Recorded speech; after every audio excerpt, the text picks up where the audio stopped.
Connaissez-vous des influenceurs béninois? Ici au Bénin, le rôle et le statut des influenceurs restent controversés. Cela dit, tous ne sont pas des usurpateurs de titres.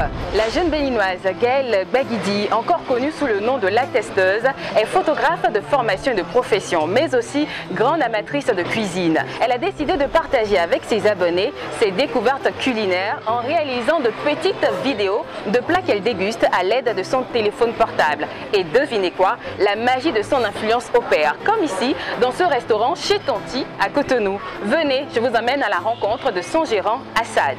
Donc depuis le passage de Gaëlle Baguidi, on a pu constater en fait un impact immédiat au niveau de la clientèle qui a immédiatement doublé. Vraiment, il y a eu beaucoup plus de monde dans les jours qui ont suivi, et ce pendant 3-4 jours. En fait, ça n'a pas cessé.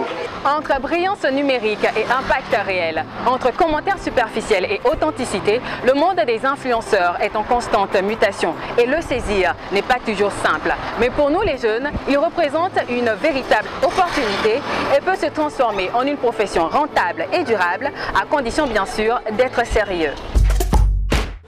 Ici à Ouagadougou, ils sont de plus en plus nombreux à vendre leurs produits via les réseaux sociaux, espérant ainsi toucher une clientèle jeune. Nous sommes devant la boutique Yacouba Ouedraogo et frères située dans le grand marché central de Ouagadougou. Fatoumata, la responsable, multiplie les posts et partages sur sa page Facebook.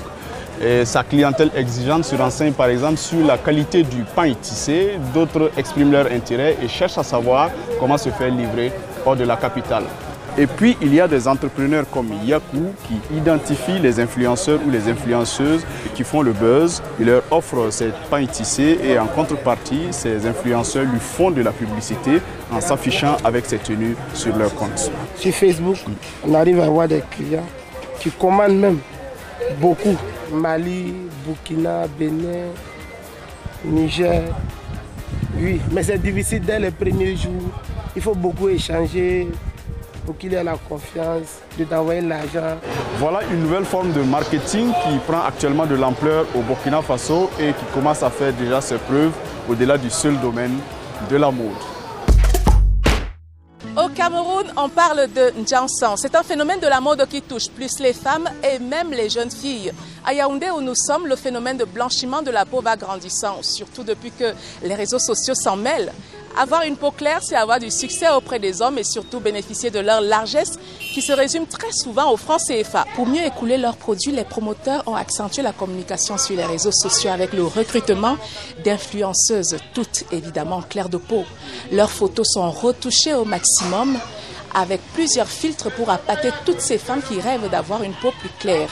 Facebook, Instagram, Twitter et autres, la propagande s'étale comme une huile hydratante sur le corps. Pourtant, la pratique du blanchiment de la peau comporte de multiples dangers pour la santé. Et les autorités camerounaises ont d'ailleurs interdit l'importation et la vente de certains produits éclaircissants jugés nocifs. Mais les promoteurs ne comptent pas laisser la poule aux œufs d'or partir si facilement et profitent de la difficulté de contrôler la toile. Il faut se lever très tôt pour trouver sur une vidéo likée par des jeunes des messages d'avertissement sur le N'Djansan.